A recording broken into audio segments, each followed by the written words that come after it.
கர்த்தருடைய வார்த்தைக்கு நேராய் கடந்து போகலாம். சங்கீதங்களின் புஸ்தகம் முதல் வசனமோ 4ஆம் வசனமோ 6ஆம் வசனம் 1, 4, 6 60ஆம் சங்கீதத்தில் முதல் வசனம் 4ஆம் வசனம் 6ஆம் வசனம். தேவனே, நீர் எங்களை சிதறடித்து எங்கள் மேல் மறுபடியும் எங்களிடமாய் திரும்ப சத்தியத்தை நிமித்தம் ஏற்றும்படியாக உமக்கு பயந்து நடக்க ஒரு கொடியை கொடுத்து. 6 தேவன் தமது பரிசுத்தத்தை கொண்டு விளம்பினார், ஆகையால் களி கூறுவேன். சீகேமை பங்கிட்டு சுகோத்தின் பள்ளத்தாக்கு. எத்தனை பேர் கர்த்தர் என்னோடு பேச வேண்டும் என்று விரும்புறீங்க? வாய் திறந்து ஜெபம் பண்ணுங்க. ஹல்லேலூயா. குடான குடி ஸ்தோத்திர ஆண்டவரே, உம்மை மகிமைப்படுத்துகிறோம். இந்த காலை ஆராதனையிலும் தெய்வீக பிரசனம் எங்களை சூழ்ந்திருப்பதற்காக ஸ்தோத்திரம். உமது ஜனத்தை ஆசீர்வதியும். அவருடைய இருதய குமுறல்கள் உம்முடைய சமூகத்தில் எட்டிற்று. அநேகருடைய அந்தரங்கத்தினுடைய குமுறல்கள் ஆண்டவரே, பிள்ளைகளுக்காக அழுத தாய்மார்கள் உண்டு, கணவருக்காக கதறின மனைவிமார்கள் உண்டு, கீழ்ப்படியாத பிள்ளைகளுக்கு அழுது கொண்டிருக்கிற ஆண்டவரே சகோதரிகள் உண்டு. அவர்கள் வாழ்வில் இன்றைக்கு இயேசுவின் நாமத்தில் அத்தனையும் சாட்சிக்கு விளங்கும்படி ஆவதாக என்று சொல்லி நாங்கள் ஜெபிக்கிறோம். மகிமை அனைத்தும் உமக்கு இயேசுவின் நாமத்தில் பிதாவே, ஆமென். உட்காருவோம். கொடியின் அனுபவம் 1ஆம் தேதியில கர்த்தர் சபைக்கு துவங்கி வைத்தார். அது தொடர்ந்து கொண்டே இருக்கிறது. ஏன் தொடர்ந்து எனக்கு தெரியல, ஆனா ஒரு காரியத்தை நம்புறேன், இங்க இருக்கிற எல்லாரும் வாழ்விலும் அது காணும் வரை ஆண்டவர் அதை நமக்கு தொடர்வாராக. இந்த கொடியின் அனுபவத்தினுடைய தொடர்ச்சியில் ஒரு சத்தியம், எதிர்மறையான சூழ்நிலைகளை நேர்மறையாக்கும் தேவன். இவர் யார்? நான் ஆராதிக்கிற தேவன். எத்தனை பேர் இவர் ஆராதிக்கிறீங்க? அவங்க மட்டும் சொல்லுங்க. இதை பார்த்து வாசிக்க பார்க்கலாம். எதிர்மறையான சூழ்நிலைகளை நேர்மறை. முதல்ல இந்த தலைப்பு உங்களுக்கு விளங்கணும். அதை விளங்க வச்சா தான் நாங்கள் செய்திக்கு உள்ள போக முடியும். இப்போ நீங்க எழுதிட்டீங்களா? சரி. இப்போ என்ன பாருங்க. சரி, எல்லாரும் சேர்ந்து வாசிப்போமா? எதிர்மறையான சூழ்நிலைகளை நேர்மறையாக்கும். அதாவதுங்க, இது உலக மனிதனுக்கு சொல்லப்படவில்லை. இந்த சங்கீதத்துக்குள்ளதான் இருக்குது. உலக மனிதனுக்கு சொல்லப்படவில்லை. இது விசுவாச பிள்ளைகளுக்கு தான் சொல்லப்பட்டிருக்கு. சூழ்நிலைகள் சில நேரத்தில் நமக்கு எப்படி இருக்கும்னா எதிர்மறையா இருக்கும். அப்படிப்பட்ட சூழ்நிலைக்கு என்ன பொருள்னா, நம்மளால இந்த எதிர்மறையான சூழ்நிலையில எதுவுமே செயல்பட முடியாது. எந்த பக்கம் திரும்பினாலும் நமக்கு தோல்வியா இருக்கும், பயமா இருக்கும், இருள் சூழ்ந்திருக்கும், முடிவு எடுக்கவே முடியாது. ஒன்ன ஆரம்பிச்சிருப்போம், உடனே அதுல ஒரு முடிவு வந்திருக்கும். இன்னும் ஒன்று ஆரம்பிப்போம், அதுவும் நஷ்டத்துல முடிஞ்சிருக்கும். இன்னும் ஒன்று ஆரம்பிப்போம், அது ஆரம்பிச்ச அன்னைக்கே அதை மூடி இருப்போம். இப்படி நம்ம வாழ்க்கையில ஒரு பக்கம் ஆவிக்குரிய ஜீவியத்திலையும் இப்படி ஒரு போராட்டம் இருக்கும். சரீரத்திலேயே அடுத்து ஒரு பலவீனம், அடுத்து இன்னும் ஒரு பலவீனம். குடும்பத்துக்குள்ளேயும் பார்த்தீங்கன்னா போராட்டங்கள், தேவையில்லாத போராட்டங்கள். இப்படி பொருளாதாரத்திலேயும் வீணான அலைச்சல்களும் நஷ்டங்களும் வந்து கொண்டே இருக்கும். இப்படி ஒரு மனிதன் எதிர்மறையான சூழ்நிலைகளுக்குள்ள போகும் பொழுது முதல்ல அவன் விசுவாசத்தை இழக்க ஆரம்பிக்கிறான். அவனுடைய ஜெப நேரங்கள் குறைய ஆரம்பிக்கும். அவனுடைய நம்பிக்கை முற்றிலும் அவனை விட்டு போய்விடும். கேட்ட வசனங்கள் ஒருவேளை மனப்பாடம் பண்ணியிருந்தா கூட அந்த வசனங்கள் எல்லாம் அவனுக்கு மறக்க ஆரம்பித்து விடும். எவ்வளவு வசனம் படிச்ச ஒண்ணுமே ஞாபகம் வர மாட்டேங்க. இந்த மாதிரி சூழ்நிலையில ஒரு மனிதனுக்கு இப்படிலாம் நேரிடும். உலக மனிதன் அல்ல, யாருக்கு? தேவ ஜனங்களுக்கு. இந்த எதிர்மறையான சூழ்நிலைகளுக்குள்ள போகும்போது குறிப்பிட்ட கட்டத்துக்கு மேல ஆண்டவரையே சந்தேகிக்க ஆரம்பித்து விடுவார்கள். தேவனை பார்த்து கேள்விகளை கேட்க ஆரம்பித்து விடுவார்கள். நம்ம சபையில நிறைய பேர் உண்டு, இல்ல கொஞ்சம் பேர் தான் உண்டு. வாழ்க்கையில ஒரு குறிப்பிட்ட கட்டத்துக்கு மேல யார்ட்டையுமே சண்டை போட முடியாதுன்னா கதவை பூட்டி ஆண்டவர்கிட்ட சண்டை போடுவாங்க. எங்க இருக்காங்க கேட்கலா? பக்கத்துல திரும்பி பாருங்க, உங்க பக்கத்துல அவங்க யாராவது இருப்பாங்க. அவங்கள யாராவது இருப்பாங்க, ஆண்டவர்கிட்டயே சண்டை போடுவாங்க. அப்படி சண்டை போட்டவங்க தான் இந்த சங்கீதத்துல முதல் வசனம் எழுதி வச்சிருக்கிறாங்க.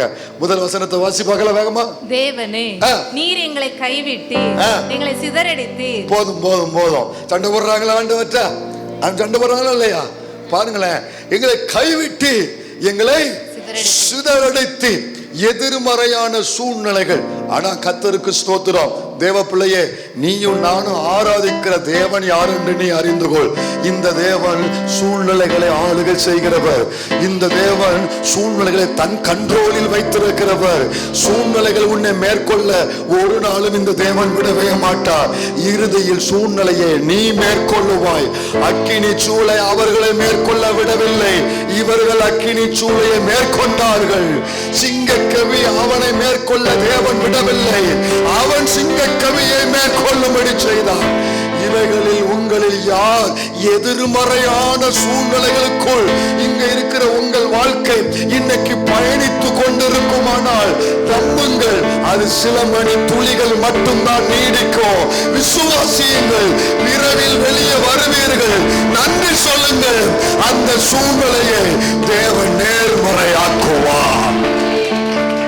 அந்த எதிர்மறையான சூழ்நிலைய கர்த்தர் கண்ட்ரோல் பண்ணி அத தன் பிள்ளைகளுக்கு அனுகூலமாக்குவார். தேவன் தன் பிள்ளைகளுக்கு அனுகூலமாக்குவார். இது இந்த தலைப்புக்கு ஏற்றாற் போல் உங்கள் வாழ்வு இருக்குமானால், உங்களுடைய காரியங்கள் இருக்குமானால், நீங்கள் ஆண்டவருக்கு நன்றி சொல்லிக் கொண்டே இந்த வார்த்தையை உள்வாங்கி கொண்டு இருங்கள். அந்த எதிர்மறையான சூழ்நிலைகள் சில மணி துளிகள் நீடிக்க விடுவா, 1-2 மணி நேரங்கள் மட்டும் நீடிக்க விடுவா. ஒரு சிலருக்கு 10 நாள் என்று வேதத்தில் சொல்லப்பட்டிருக்க, வெளிப்படுத்தல, அந்த மாதிரி ஒரு சில நாட்கள் மட்டும் அனுமதிப்பா. இறுதியில் அந்த சூழ்நிலைகள் உங்களுக்கு அனுகூலமாய் வரும்படி, நேர்முகமாய் வரும்படி, உதவியாய் வரும்படி தேவன் அனைத்தையும் மாற்றி முடிப்பா. கண்ணை மூடி கைகளை உயர்த்தி, நீங்க இன்னைக்கு என்ன சிச்சுவேஷன்ல இருக்கீங்க? ஒரு ஜெபத்தோடு உள்ள போவோம், இந்த செய்திக்குள்ள போவோம். ஜெபத்தோடு என் வாழ்க்கையில இந்த காரியத்துல ஒருவேளை பினான்சியலா இருக்கலாம், அல்லது சரீரத்துல ஒரு பலவீனமா இருக்கலாம், ஆவிக்குரிய போராட்டமா இருக்கலாம், பிள்ளைகளுடைய வாழ்க்கையில உள்ள காரியமா இருக்கலாம், தொழில் விஷயமா இருக்கலாம். ஜெபம் பண்ணுங்க.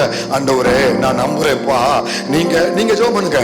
நீங்க என்னுடைய எதிர்மறையான சூழ்நிலைய நேர்மறை ஆக்குகிற தேவன், நான் ஆராதிக்கிற தேவன் சாதாரணமானவரே அல்ல. தேங்க்யூ அப்பா. ஹல்லேலூயா.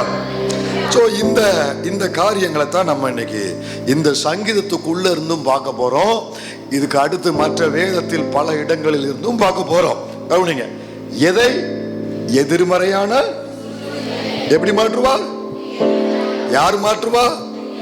எந்த ஆராதிக்கிற ஆண்டவர் இவைகளை மாற்றுவான். கைகளை அசைத்து இயேசுவே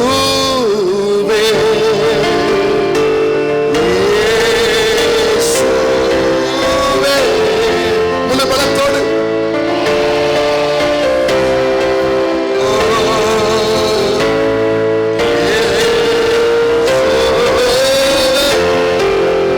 முதல் வசனத்துல சொல்றாங்க இவங்க, தேவனே நீர் எங்களை கைவிட்டு. கவனிங்க, இந்த சபையில் இந்த சங்கீதத்தில் உள்ள சங்கீதக்காரன் அவனோடு சேர்ந்து இருக்கிற அந்த கூட்டங்கள் அவங்க சொல்றாங்க, தேவன் எங்களை கைவிட்டு. அப்படி அவர் கைவிடுகிறவர் அல்ல. சூழ்நிலை அப்படி நமக்கு ஒரு காட்சியை கொடுக்கும், ஆனா சூழ்நிலையை நம்பாதீங்க. பக்கத்துல பார்த்து சொல்லுங்க, சூழ்நிலையை நம்பாதீங்க, உங்களுக்குள் இருக்கிற பெரியவரை நம்புங்கள், பெரியவராகிய இயேசுவை நம்புங்கள். அப்படிங்க. இப்போ இப்படிப்பட்ட எதிர்மறையான சூழ்நிலை எதுக்கு வருதுங்கிற நான் சொல்லிட்டு செய்திக்குள்ள போறேன்.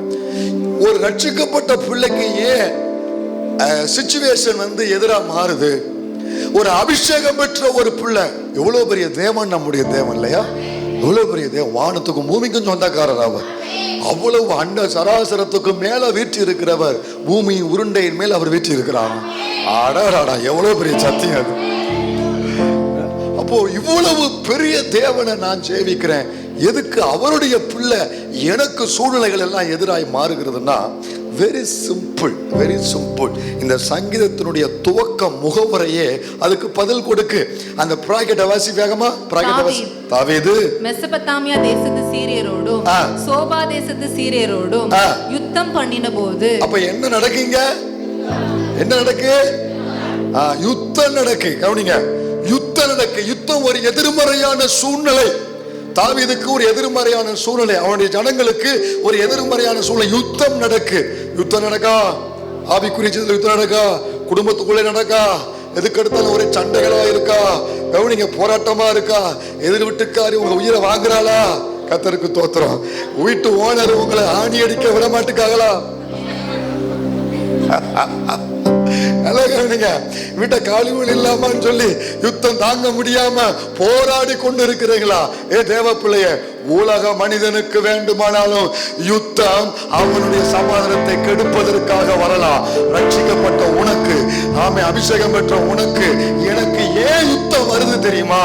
அந்த வசனத்தினுடைய அந்த பிராக்கெட்டுடைய தலைப்புடைய அடுத்த வார்த்தை வாசி பார்க்கலாம். யோவாப் திரும்பி அடிக்கல வந்துரு, வெட்டின போது அதுக்கு அடுத்த வார்த்தை, அவன் சாட்சியை விளக்குவிக்கும். முழு பலத்தோடு முழு சபையும் சேர்ந்து சொல்லுவோமா? அவன் சாட்சியை. இந்த சத்தம் போகாது, பின்னால் இருக்கிற எல்லாரும் சேர்ந்து அவன் சாட்சியை. ஒரே ஒரு முறை மட்டும் அவன். புரியலையா உங்களுக்கு? யுத்தம் அது உனக்கு வெட்கத்தில் முடியாது, ஒரு சாட்சியாய் மாற பண்ணுவான். உன் யுத்தம் உனக்கு ஒரு சாட்சி, உன் வாழ்க்கையில் ஒரு சாட்சி உண்டாகும்படி தேவன் செயல்படுகிறார். எனவே இது ஒரு சாட்சி கிணறாய் உன்னை கொண்டு போ. எத்தனை நாள் தான் நீ எளிமை நின்று கர்த்தர் அவங்களுக்கு செய்தாரு இவங்களுக்கு செய்தாருன்னு சொல்லுவேன்? ஆண்டவர் சொல்றாரு, நீ மற்றவங்களை குறித்து சொன்ன சாட்சி போதும், எனக்கு ஒரு திட்டம் இருக்குது. உன்னையவே எனக்கு சாட்சியாக உன் காரியத்தின் மூலம் சாட்சி விளங்க பண்ணும்படி. அல்லேலூயா. நமக்கு ஆசை இருக்காதா என்ன? உங்க ஊழியக்காரன் எனக்கு ஆசை இருக்காதா என்ன? நான் சொல்றேன், நீங்க ஜெபிக்கிற ஜெபம் எதுவுமே வீண் போகாத பாருங்க. நீங்க எதற்காக ஜெபிக்கிறீங்க அந்த ஏரியாவில் தேவன் செயல்பட்டு கொண்டுதான் இருக்கிறார். என்ன காரியத்துக்கு அந்த காரியத்துல தேவன் செயல்படுறார். என் விருப்பம் எல்லாம் ஆண்டவரே சும்மா ஜனங்களை உற்சாகப்படுத்தி பேசிலாம் போதும். ஒவ்வொரு குடும்பத்திலையும் நான் நிறைய கேட்கணும் ஆண்டவரே, நிறைய கேட்கணும். அப்பதான் எங்க மனசு திருப்தியா இருக்கும். அல்லேலூயா. நிறைய சொல்ல முடியும், செய்தி நிறைய இருக்கு. கவனிங்க, இப்ப இங்க என்ன சாட்சி விளங்குது? இப்ப இவர்களுக்கு என்ன எதிர்மறை இவர்களுக்கு நேர்மறையாய் மாறுதுன்னா, இவர்கள் சொல்றாங்க, 3ஆம் வசனத்துல சொல்றாங்க. 3ஆம் வசனம் வாசி. உம்முடைய ஜனங்களுக்கு கடினமான காரியத்தை காண்பித்து தத்தளிப்பின் மதுபானத்தை. தத்தளிப்பு என்ன இருக்கு இந்த ஜனங்களுக்கு? என்ன இருக்கு? இவங்க வாழ்க்கையில ஒரே தத்தளிப்பு, ஒரே தத்தளிக்கிறாங்க. தத்தளிப்புனா, கடல்ல ஒருத்தன் விழுந்துட்டா அப்படின்னா அவன் உயிருக்கு போராடுவான் தெரியுமா? கீழே போய் மேலே வந்து, கீழே போய் மேலே வந்து காப்பாத்துங்க. இந்த தண்ணீரை யாராவது விழுந்து உயிர் தப்புனவங்க யாரும் இருக்கீங்களா? 1 2 3 4 உங்க பாஸ்டர் சேர்த்து 5. ஆமாங்க. ஐயோ, நேற்று நடந்த மாதிரியே இருக்கு. அது நடந்து 35 வருஷத்துக்கு முன்னால. ஏன்னா தண்ணியில விழுந்து உயிர் தப்புன ஐயோ, அவனை எதுவுமே ஜெயிக்க முடியாது. ஆனா உங்ககிட்ட சொன்னேன் பார்த்தீங்களா, தண்ணீரை விழுந்து உயிர் தப்பி வந்திருக்கான்னா பெரிய திட்டம் அவன் மேல இருக்கு. அவனை எவனாலையும் எதாலையும் ஜெயிக்க முடியாது. நான் பிற்புலிகளா பேசுறேன். மோசே தண்ணீரிலிருந்து எடுக்கப்பட்டவன், அங்கிருந்து ஜெயித்து வந்தவன். அவனை எதாலையும் ஜெயிக்க முடியல. இந்த உயிருக்கு போராடி இருக்கீங்களா? அதை விழுந்தவங்கள கை வைத்தினீங்களே, நீங்க ஸ்விம்மிங் பூல்ல விழுந்தீங்களா? இல்ல இந்த அப்படியே உயிருக்கு போடும்போது காப்பாத்தியா காப்பாத்தியா காப்பாத்தியா காப்பாத்தியோ எங்க அது சிரிக்கீங்க. அந்த நிலைமையை வர்ணிக்கவே முடியாத வார்த்தையால உயிர் பயம் அவ்வளவு மேற்கொள்ளும். தத்தளிப்புனா இதுதாங்க. ஒரு மனிதன் தண்ணீரில் விழுந்து உயிருக்கு போராடுறான் பார்த்தங்களா, இதுதான் தத்தளிப்பு. உங்களில் அநேக குடும்பங்கள் வெளியே சொல்ல முடியல, ஆனா உள்ளுக்குள்ள தத்தளிப்பு இருக்கு. ஏதோ சில விஷயங்கள் உங்களை மேற்கொள்ளுகிற மாதிரி வருகிறது. தத்தளிக்கிறீங்க சில விஷயங்கள்ல, அவ்வளவுதான் முடிஞ்சு போச்சு, ஓவர், இனிமே அதுக்கு ரிசல்ட்டே இல்லை, தீர்வே இல்லை, அதுக்கு மாற்று ஏற்பாடே இல்லை, அப்படி நீங்க தத்தளிச்சுக்கிட்டு இருக்கீங்க. தத்தளிப்புனா உயிர் இப்ப போகலாம், அடுத்த நிமிஷம் போகலாம். உயிர் போகக்கூடிய நேரம் தான் தத்தளிப்பு. உங்களில் அநேக காரியங்கள் இன்னைக்கு தத்தளித்து கொண்டிருக்கிறது. என் கர்த்தர் மகிமைப்படுவாராக. இந்த ஆராதனையில தத்தளிக்கிறவர்களுடைய வாழ்வை தேவன் எப்படி மாற்றினார் என்று சொல்லுகிறேன். இந்த எதிர்மறையான சூழ்நிலையை கர்த்தர் கையில எடுத்து எப்படி மாற்றினார் பாருங்க. இந்த தத்தளிக்கிற நேரத்துல 5ஆம் வசனத்துல அவங்க என்ன பண்ணாங்கன்னா, 5ஆம் வசனத்தின் கடைசி வார்த்தையை வாசி. எனக்கு செவி கொடுத்தருளும். எல்லாரும் சேர்ந்து எனக்கு எல்லாரும் இணைந்து யாரெல்லாம் அவங்க தத்தளிக்கிற சூழ்நிலையில யாருக்கும் போன் போடல. அந்த தத்தளிக்க நேரத்துல ஆபத்து காலத்தில் என்ன நோக்கி கூப்பிடு, நான் உன்னை விடுவிப்பேன் சொன்னார்ல. நீ அறியாததும் உனக்கு எட்டாததுமான பெரிய காரியத்தை அறிவிப்பேன் சொன்னார்ல. ஆண்டவரை நோக்கி அவர்கள் எனக்கு செவி கொடுத்தார்களோ. பெரிய ஜெபம் எல்லாம் வேண்டாம். தத்தளிக்கும் பொழுது ஒரே ஒரு வார்த்தை, ஆண்டவரே என் உயிர் போக போகுது, எனக்கு செவி கொடுத்தார்களோ. கர்த்தர் என்ன செவி கொடுத்தார் தெரியுமா? யாருக்கெல்லாம் தத்தளிப்பின் சூழ்நிலை இருக்கிறதோ நீ மறவாதே. 5 வசனத்தை போடு. அந்த வசனத்தில் ஒரு வார்த்தை சொல்லப்பட்டிருக்கு. அதுதான் எனக்கு மோடி வாசி. முதல்ல வாசி 5. உமது பிரியர் விடுவிக்கப்படும்படி, உமது பிரியர் விடுவிக்கப்படும்படி உமது வலது கரத்தினால் ரட்சித்து. தேவ பிள்ளையே, ஆண்டவர்ட்ட ஒரு வலது கரம் இருக்கு. அந்த கரத்துல ஒரு ரட்சிப்பு இருக்கு. அந்த ரட்சிப்பினால அவர் பிரியமாகிய நீ விடுவிக்கப்படுவது உறுதி. நம்பிக்கை எத்தனை பேருக்கு இருக்கு? நீ விடுவிக்கப்படுவது உறுதி. உன் குடும்பம் விடுவிக்கப்படுவது உறுதி. உன் பிள்ளை விடுவிக்கப்படுவது உறுதி. என்ன ஞானமான ஜெபம், என்ன வேளிவான வேர்டு. அவங்க சொல்றாங்க, உமது பிரிய. வேற யாரும் இல்ல, தத்தளிக்கிறவன் யாரு? உமது பிரிய. அங்கலாய்க்கிற நீ கர்த்தருடைய பிரியம். நீ கர்த்தரின் பிரியம். 5 பேர் தான் ஆமென்றீங்க. நீ கர்த்தரின் பிரியம். ஜெபம் பண்றான், உமது பிரியர் விடுவிக்கப்படும்படி உமது வலது கரத்தினால் ரட்சித்து. எங்க நீதிமானுக்கு ரட்சிப்பு என்பது அண்ணன்ட்ட இருந்து அக்காட்ட இருந்து அல்ல, கர்த்தரால் உனக்கு ரட்சிப்பு வரும். ஆண்டவர்ட்ட ஒரு ரட்சிப்பு இருக்கு. உனக்கான ரட்சிப்பு அவர் வலது கரம் நீட்டப்படுமா? ஜலப்பிரவாகத்தை தத்தளிக்கிற ஒன்ன அவர் கரம் நீட்டி உன்னை தூக்கி விடுவா. தாவீது சொல்றாரு, ஆண்டவரே நீர் என் மேல் பிரியமாயிருந்தபடியா என்னை விடுவித்து ஜலப்பிரவாகத்திலிருந்து உயரத்திலிருந்து கை நீட்டி என்னை தூக்கி விட்டு. அதோட முடிக்க மாட்டாரு. சரியா கர்த்தர் ஒண்ணுக்கு பதில் இன்னொன்னு செய்வார் தெரியுமா? வேண்டாம், எப்போதுமே ஒண்ணுக்கு பதில் இன்னொன்னு. இவன் தத்தளிச்சான். அவனுக்கு 6 வசனத்துல கர்த்தர் சொல்றாரு, வாசி பார்க்கலாம். 6 இதுல 6 60 6. தேவன் தமது பரிசுத்தத்தை கொண்டு விளம்பினார். எங்க ஒரு வார்த்தை ஜெபம். என்ன ஜெபம்? எனக்கு செவி கொடுத்தருளும். அவ்வளவுதான். அப்படி ஜெபிச்சு முடிச்ச உடனே மேல இருந்து பதில் வருது. மேல இருந்து என்ன பதில் வருது? தேவன் உடனே பரிசுத்தத்தை கொண்டு விளங்கினார். தன் பிள்ளை கூப்பிட்ட உடனே பதில் கொடுக்கிறதுக்கு அவருக்கு நிகர் அவர் மட்டும்தாங்க. உடனே பதில் வருது. அந்த பதில் என்னவா இருக்கு பாருங்களேன். ஆகையால் களி கூறுவேன். நிறுத்திக்கோ, எல்லாரும் சேர்ந்து சொல்லுவோம். ஆகையால் களி கூறுவேன். பக்கத்துல பார்த்து சொல்லுங்க, ஆகையால் களி கூறுவேன்.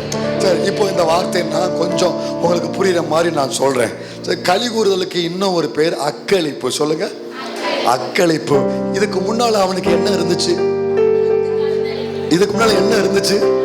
தத்தளிப்பு என்னும் எதிர்மறையான சூழ்நிலையில் போராடுகிற உனக்கு இந்த தேவன், பரிசுத்த தேவன், ஒரு அக்களிப்பு என்னும் நேர்மறையான ஒரு சூழ்நிலையை வைத்திருக்கிறார். அது இந்த நாள் கர்த்தர் தன் பிள்ளைகளுக்கு காண வைப்பாராக. எல்லாரும் ஆவியில் நிரம்பி ஜெபம் பண்ணுவோம். யாரெல்லாம் இந்த சபைகளில் தத்தளித்து கொண்டிருக்கிறார்களோ, அப்பா, இந்த ஜனத்தின் தத்தளிப்பு அது சாட்சி விளங்குவதற்கு ஏதுவாக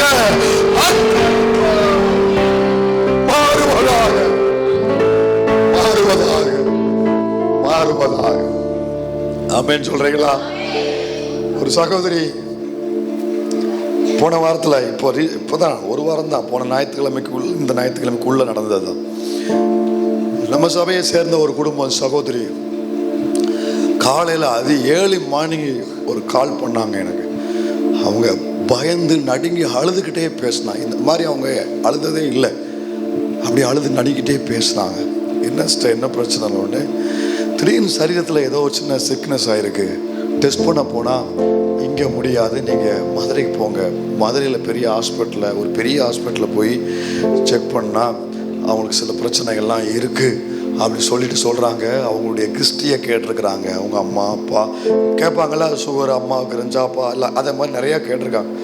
அப்போது அவங்க அம்மா வந்து ஒரு முக்கியமான டிசீஸில் ஒரு ஒரு கொடிய வியாதியில் அவங்க மறிச்சிருக்கிறாங்க. இதை கேட்ட உடனே டாக்டர் சொல்லிட்டாரு, அம்மாவுக்கு இருந்திருக்கு அதே தான் இப்போ உங்களுக்கு வந்திருக்கு அப்படின்ட்டா.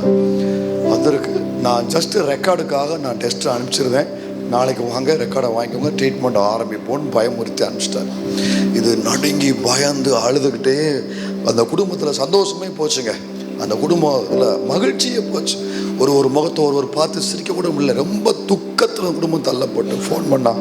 அவங்கள்ட்ட பேசும்போதே அவங்கள்ட்ட ஜோம் பண்ணேன் ஃபோனில். அப்போ என் மனதில் வந்த ஒரு வார்த்தை சொன்னேன், சிஸ்டர் எனக்கு என்னமோ டாக்டர் சொல்கிறது உண்மை மாதிரி எனக்கு தெரியல, எனக்கு ஆவியில் படுது, நீங்கள் போகிற இந்த பாதை ஒரு சில மணி நேரங்கள் தான் அதுக்குள்ளே இருப்பீங்க, வெளியில் சீக்கிரம் கத்தர் உங்களை கொண்டு வந்துடுவாருன்னு தோணுது, ஜெபிப்போம் கத்தர் கொண்டு வருவார், ஆனால் சோர்ந்து மட்டும் போயிடாதீங்க, தேவன் கூட இருக்கிறாருன்னு ஜோம் பண்ணி வச்சிட்டோம்.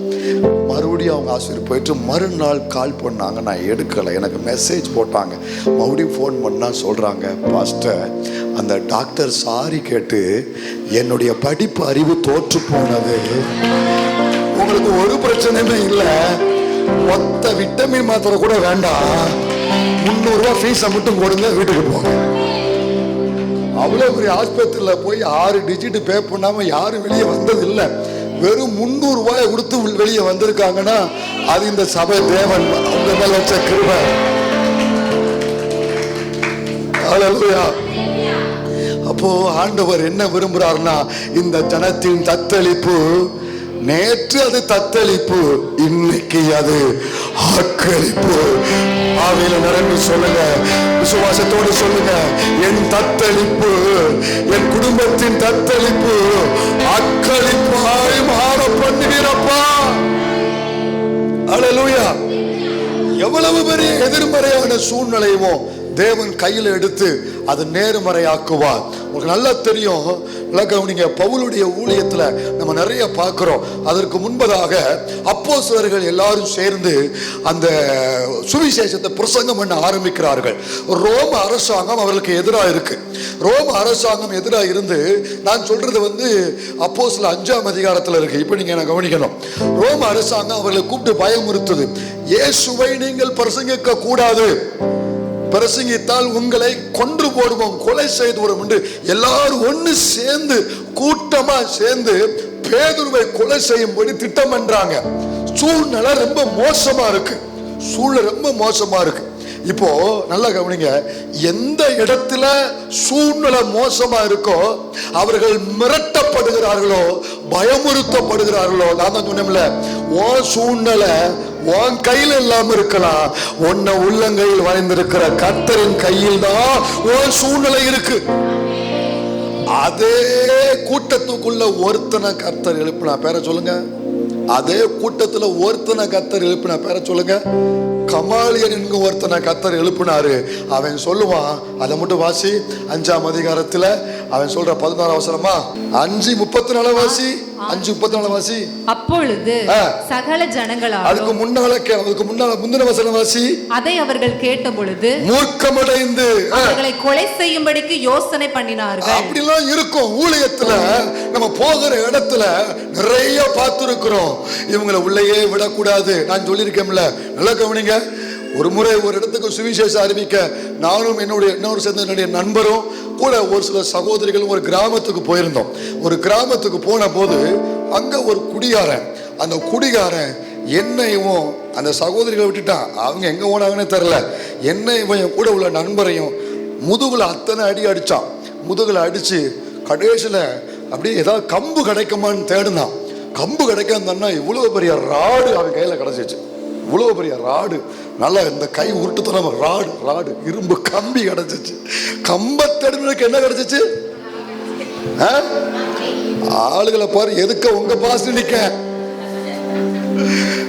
அப்போ எங்களுக்கு இது தெரிஞ்சதெல்லாம் ஒரே ஜபம், ஆண்டவரே ஆவிய ஓப்ப கொடுக்குறேன். அவன் ராடு எடுத்த உடனே அந்த ஊர்ல உள்ள சில சகோதரிகள் எல்லாம் ஒன்று சேர்ந்து, குடியார பேல அப்படின்னு அவங்க எல்லாம் சேர்ந்து அவனை விரட்ட ஆரம்பிச்சிட்டாங்க. அவனை பிடிச்சி இழுத்து கொண்டு போனாங்களா. ஆனாலும் அவன் விடலை. அவன் அந்த ராடை வச்சு ஓங்கிக்கிட்டே எங்களை ஊருக்கு வெளியில வரைக்கும் விரட்டிகிட்டே வந்தான். ஊர் மக்கள் எல்லாம் 2 பக்கம் வேடிக்கை பார்க்குறாங்க. அவனை திட்டுறாங்க, எங்களை வேடிக்கையும் பார்க்குறாங்க. அவன் கம்ப ஓங்குறான், நாங்கள் முன்னாடி நடந்து போகிறோம், இப்படி ஓங்கிக்கிட்டே வாரான். ஊருக்கு வெளியில வந்ததுக்கு அப்புறம் தான் எங்களை விட்டான். அவன் போனான். நாங்கள் வந்துட்டோம். வந்துட்டு அவன் யாருன்னா பைபிளை ரெண்டாக கிழிச்சவன். புரியுதா? வந்துட்டு சும்மா இல்லை, முழங்கால் ஆண்டவரே நீங்கள் எங்களை அனுப்புனது உண்மைன்னா இந்த காரியத்துக்கு முன்னால் ஏதோ திட்டம் நீங்கள் வச்சிருக்கிறீங்க, இன்னைக்கு இல்லாட்டிலும் பாருங்க, என்னைக்காவது நாங்கள் அதை காதில் கேட்கணும்ப்பா. ஜோம் பண்ணிட்டு வந்துட்டோம். கை வைத்து கர்த்தரை தோத்திரம் பண்ணுங்க. வேற யாரும் இல்லை, அவனுக்கு இருந்த ஒரே மகன், அவன் பெயர் முத்துக்குமார். இன்னைக்கு வட இந்தியா மிஷினரியா இருக்காங்க. கைதட்டி கர்த்தரை மகிமைப்படுத்து. அவன் பிள்ளைய கத்த தொட்டான், அவன் தேவனுடைய வேதத்தை தொட்டான், அவன் பிள்ளைய கத்த தொட்டான். அவன் மகன் இன்னைக்கு வட இந்தியா மிஷினரிங்க. ஊழியத்துல சில நேரங்கள்ல மூர்க்கங்கள் வரும், கொலை மிரட்டலும் வரும். அங்க வந்துச்சு, பேதுருவை கொலை செய்யும்படி யோசனை பண்ணினார்கள். ஆனா ஆண்டவர் எப்பொழுதுமே எங்கே நமக்கு எதிர்மறையான சம்பவம் நடக்கும் அதுக்குள்ளேயே ஒருத்தனை வச்சிருப்பாரு.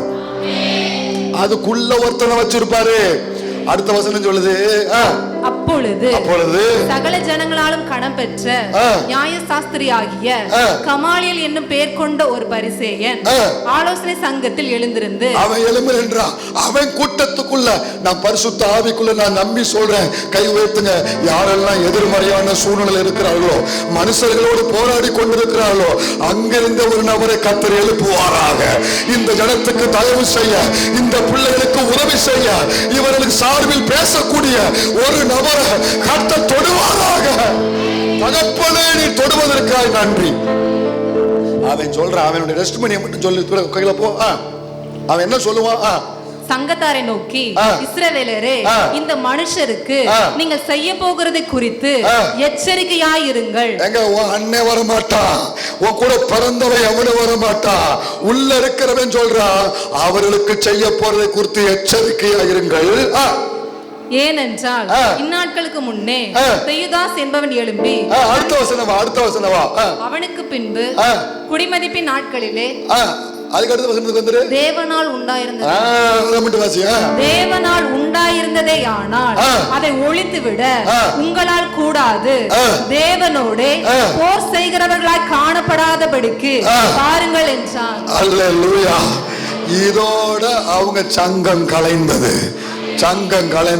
எங்க எதிர்மறை எங்க இருக்கோ அங்க நேர்மறையான காரியத்தை தேவன் எழுப்பி கொடுப்பார். உங்களுக்கு தெரியும், பவுலை இழுத்துட்டு போனாங்க கோட்டைக்குள்ள இழுத்துட்டு போறதுக்கு அமைதியா இருந்தான். படிக்கட்டுல ஏறின உடனே அவன்கிட்ட ரிக்வெஸ்ட் கேட்பா, ப்ளீஸ் எக்ஸ்கியூஸ் மீ, ஒரு 10 minutes கூட நான் அவன்கிட்ட பேசிக்கிறேன். உடனே சரி ஓகே, பெர்மிஷன் கிராண்டட். உடனே எந்த படிக்கட்டுல அடிமையா இழுத்தார்களோ அதே படிக்கட்டை பிரசங்க மேடையாய் மாற்றி தன் சாட்சியை பகிர்ந்து கொண்டான்.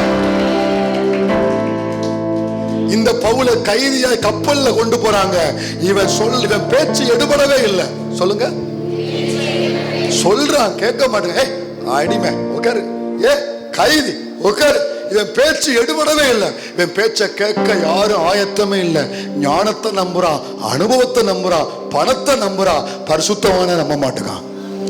அவன் பேச்சு எடுபடவே இல்லை. ஆனா என்ன நடந்துச்சு தெரியுமா? அதே எதிர்மறையான சூழ்நிலையில பாதிக்கு அப்புறம் சீன் மாறும். பக்கத்துல சொல்லுங்க, பக்கத்துல சொல்லுவேன், பாதிக்கு அப்புறம் சீன் மாறும். சொல்லுங்க, பாதிக்கு அப்புறம் என்ன மாறும்? சீன் மாறும். பாதிக்கு அப்புறம் உன்னுடைய சீன் கட்டாயம் தேவன் மாற்றி அமைப்பா. எந்த படகுல அவன் பேச்சு எடுபடவில்லையோ அதே படகுல, அதே பயணத்துல அதுக்கப்புறம் அத்தனை பேரும் பவுல் பேச்ச மட்டும்தான் நம்பினாங்க. பவுல் பேச்ச மட்டும்தான் நம்பினாங்க. இவன் பேசுனா அவங்க தைரியம் அடைகிறாங்க. ஆனபடினாலே மனுஷரே, நான் உங்களுக்கு சொல்லுகிறேன், தைரியமா இருங்க. சாப்பிட மாட்டீங்கா? சாப்பிடுங்கப்பா. சாப்பிடல, சரி நீ சாப்பிடலையோ நான் சாப்பிட்றேன் அப்படின்னு அவன் தோத்திரம் பண்ணி சாப்பாடு வாயில வச்ச உடனே எல்லாரும் சாப்பிட்டாங்க இல்லையா? அவன் சொல்லுவான், எனக்கு சொல்லப்பட்ட பிரகாரமாகவே நடக்கும் என்று தேவனிடத்தில் நம்பிக்கையா இருக்கிறேன். கப்பல் சேதமா இல்லாமல் உங்கள் ஒருவனுக்கும் பிராண சேதம் வராது. இப்பவும் சொல்றேன், உயிருக்கு பயந்துகிட்டு இருக்கியா? பொருள் சேதம் வரலாம், உன் உயிர் சேதம் வராது. எதிர்மறையை நேர்மறையாக்குகிறவன் நாம் ஆராதிக்கிற கர்த்தர். இந்த 3 சம்பவத்திலுமே சூழ்நிலை எப்படி இருக்கு? சூழ்நிலை எப்படி இருக்கு? எதிர்மறையா இருக்கு. அங்க மட்டும் இல்ல, இங்க உட்கார்ந்து இருக்கிற உங்களுடைய சூழ்நிலையிலும் எதிர்மறையா இருக்கிறது. ஆனா அதன் நடுவில் கர்த்தர் இருக்கிறா, கையில கண்ட்ரோல் வைத்திருக்கிறா. அங்கேயே உனக்கு சகாயத்தை எழுப்புவா, அங்கேயே உதவியை எழுப்புவா, நேர்மறையாக்குவா. பாதிக்கு அப்புறம் மொத்தமும் உன்னுடைய கண்ட்ரோலுக்கு வரும். பாதிக்கு அப்புறம் அனைத்தும் தேவனுடைய ஆளுகைக்குள்ள அனைத்தும் தேவனுடைய ஆளுகைக்குள்ள இருக்கு. பாதிக்கு அப்புறம் அதனுடைய விளைவுகளை நீ பார்க்க வைப்பார் கர்த்தர். அல்லேலூயா. அப்படிங்க ஆண்டவர் எப்படி செயல்படுவார் நான் சொல்றேன். ஒரு தேவ பிள்ளையின் வாழ்வில், ரட்சிக்கப்பட்டவர்கள் வாழ்க்கையில் வருகிறதான இந்த எதிர்மறையான அனுபவங்களை தேவன் அதற்கு பதிலாக எப்படி அதை நேர்மறையாக்குகிறார்.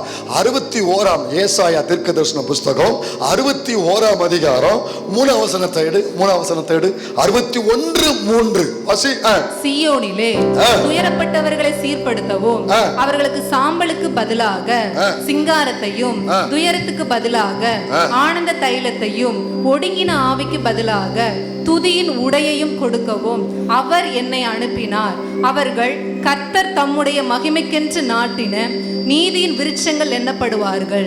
சுவாசிக்கிறவங்க மட்டும் கைகளை உயர்த்துறாமேன்னு சொல்லுங்க. இந்த வசனத்தை அப்படியே வச்சிருங்க. நம்ம ஜெபம் பண்ண போறோம். எல்லாரும் சேர்ந்து வசனத்தை வாசிக்க போறோம். சீயோனிலே அப்படின்னா என்னங்க? அப்படின்னா கோவில் பட்டியிலேன்னு வரல, சீயோனிலே வந்திருக்கு. கோவில் பட்டினா அவனுக்கு பொருந்தும், சீயோன்னா இது உனக்கும் எனக்கு. சொல்லுங்க, சத்திய முழக்கம் சபையிலே, சீயோனிலே துயரப்பட்டவர்கள் அவர்களுக்கு துயரத்துக்கு, ஒடுங்கின ஆவிக்கு. இப்ப என்ன கவனிங்க, இந்த ஜனத்துக்கு ஒரு பக்கம் சாம்பல் இருக்கு. என்ன இருக்கு? இந்த ஜனத்துக்கு என்ன இருக்கு? சாம்பல். எதிர்மறையான சூழ்நிலை என்னும் சாம்பல் இருக்கு. சாம்பல்னா என்ன அர்த்தம் தெரியுமாங்க? அதுக்கு நிறைய மீனிங் உண்டு. அதுக்கு ஒரே ஒரு வேர்டை மட்டும் நான் சொல்றேன். இந்த சாம்பலை பார்த்த உடனே எல்லாரும் மனசுலையும் ஒரு வார்த்தை நமக்கு உதிக்கும். என்ன உதிக்கும்னா, இந்த ஒரு பொருளுடைய கடைசியில மிஞ்சுவது எதுதான்? ஒரு பொருளை தீ கொளுத்துனா, ஒரு இலையோ குப்பையோ ஒரு பொருளை தீய பொருத்தி போட்டா கடைசியில மிஞ்சுவது என்னதான்? சாம்பல் தான் மிஞ்சம். இப்ப சாம்பலுக்கு அடுத்து அது ஏதாவது பண்ண முடியுமா? அப்ப சாம்பல் எதை காமிக்குன்னா, இறுதி முடிவு. சொல்லுங்க, இறுதி முடிவு. நிறைய பேருடைய வாழ்க்கையில இப்ப நீங்க சாம்பல்ல உட்கார்ந்து இருக்கீங்க. எதிர்மறையான சூழ்நிலை என்னும் சாம்பலில் உட்கார்ந்து இருக்கிற தாயே, சாம்பலில் உட்கார்ந்து இருக்கிற சகோதரி, சாம்பலில் உட்கார்ந்து இருக்கிற அருமை தேவ பிள்ளையே, இது பாரு, இதுதான் முடிவு. இதுக்கு அடுத்து இன்னும் ஒரு முடிவு இதுக்கு வேண்டியதில்லை. இதுதான் இதுக்கு இறுதி முடிவு. இறுதி முடிவு சாம்பல், இறுதி முடிவு தோல்வி, இறுதி முடிவு வெட்கம், இறுதி முடிவு எல்லாம் முடிந்தது. இதற்கு அப்புறம் இதுல இருந்து எதுவுமே வரப்போகிறது? சாம்பலை நைட்டு நீங்க சமையல் பண்ணிட்டு காலையில சாம்பலை எடுத்து எங்க கொண்டு போய் போடுவீங்க? குப்பையில தானே போடுவோம். சாம்பல் கொட்டப்படத்தான் உதவும். அதே போல உன்னில், உன் குடும்பத்தில், உன் காரியங்கள் அனைத்தும் சாம்பலா இருக்கிறது. பரிசுத்த ஆவிக்குள்ள நிரம்புங்க. வலது கரத்தை உயர்த்தி அறிக்கையிடுங்க. சாம்பலில் இருக்கிற எனக்கு ஒரு சிங்காரம் வரும்படி, ஒரு சிங்காரம் வரும்படி, ஒரு அலங்காரம் வரும்படி, ஒரு நம்பிக்கை வரும்படி தேவன் இந்த கால நேரத்தில் உன்னோடு இடைபடுகிறார். சாம்பலில் இருக்கிற உனக்கு ஒரு சிங்காரம், சிங்காரம். என் இயேசுவின் மேல் உள்ள அபிஷேகம், அதை குறித்த வசனம் தான் இது. இயேசுவின் அபிஷேகம் என்ன செய்யும் தெரியுமா? சாம்பலில் இருக்கிற உனக்கு இதுதான் இறுதி முடிவு. அவ்வளவுதான், முடிஞ்சு போச்சு. இதுக்கப்புறம் நோ மோர் சான்ஸ் அப்படின்னு உனக்கு எது சொல்லப்பட்டதோ, இந்த சாம்பலில் இருக்கிற உனக்கு இந்த எதிர்மறையான சூழ்நிலையை கர்த்தர் கையில எடுத்து உனக்கு நேர்மறை ஆக்குவா. எப்படி தெரியுமா? ஒரு சிங்காரம், ஒரு அலங்காரம், உன் வாழ்க்கையில் ஒரு மகிமையான சான்று, ஒரு சாட்சி விளங்கும்படி தேவன் சிங்காரமாய் மாற்ற ஒரு திட்டம் வைத்திருக்கிறார். அந்த வசனம் எப்படி முடியுதுன்னா, கொடுக்கவும், அந்த வார்த்தையை பாருங்க, துதியின் உடைய கொடுக்கவும் அவர் என்னை அனுப்பினார். இயேசுவை குறித்து சொல்லப்பட்ட வசனம். இயேசு இந்த பூமிக்கு ஏன் வந்தாரு, என்னை தேடி ஏன் வந்தாரு? ரட்சித்து அபிஷேகத்து வேறு விரித்த பின்பு உன் சாம்பலை சிங்காரமாய் மாற்றுவதற்கு, உன் சாம்பல் இந்த வருடத்துல சிங்காரமாய் மாற்றக்கூடிய ஒரு சாட்சிய நீ சொல்ல சபை ஆர்ப்பரிக்க கர்த்தர் வைப்பாராக. நம்புறீங்களா? விசுவாசிக்கிறீங்களா தாயே? உன் சாம்பல் கடைசி வரை சாம்பல் இருக்க போறதில்ல, அது சிங்காரமாய் மாறும். பார்க்கிற அனைவரும் நீ சொல்ல வேண்டாம், நீ சாட்சி சொல்ல வேண்டாம், உன்னை பார்த்து சொல்லுவாங்க, இந்த குடும்பத்தை பத்தி எனக்கு தெரியும், இந்த அம்மாவை பத்தி எனக்கு தெரியும், அவங்க பிள்ளைகளை பத்தி எனக்கு தெரியும், அவங்க அநேக வருஷமா சாம்பல்ல இருந்தாங்க, ஆனா இப்ப சாம்பலை பார்க்க முடியல, சிங்காரம் மட்டும்தான் இவங்க அடையாளமா இருக்கு. முழங்கால் போடுவோமா எல்லாரும்? உன் சாம்பல் நீடிக்க கர்த்தர் விட மாட்டா. நீ சாம்பல்ல நீண்ட நாளா உட்கார கர்த்தர் விட மாட்டா. தாயே தகப்பனே, உன் சடன் நூல் தரித்தவனுடைய அந்த உடைய கர்த்தர் மாற்றுகிறார். அல்லேலூயா. சாம்பலில் உட்கார்ந்து இருக்கிற உன் அனுபவத்தை கர்த்தர் மாற்றுகிறார். ஆமென். சாம்பல்ல உட்கார்ந்த உன் தலையில ஒரு சிங்காரத்தை தேவன் கொடுக்கும் ஒரு மாபெரும் திட்டம் கர்த்தருக்கு உண்டு. அது இன்னைக்கு வரும் நான் சொல்லல, ஆனா ஒரு நாள் நிச்சயம் வாழ்க்கையில வரும். சாட்சி விளங்கும்படி தேவன் வைத்திருக்கிறார். இது வெறும் பிரசங்கமா, இந்த ஜனம் உற்சாகம் அடையும் வார்த்தையா மட்டும் அல்ல, இவர்கள் வாழ்க்கையின் மாற்றப்படாத அனுபவ சாட்சிகளாய் மாற எங்கள் தேவன் கிருபை செய்வீராக. இந்த ஜனத்தின் மேல் நீர் வைத்த அன்பு மிக பெரியதப்பா. அதை இப்படிப்பட்ட அனுபவத்தில் அவர்கள் அனுபவிக்க கிருபை செய்யும். நீர் ஒருவரே எங்கள் நடுவில் மகிமைப்படும். இயேசுவின் நாமத்தில் பிதாவே, ஆமென்.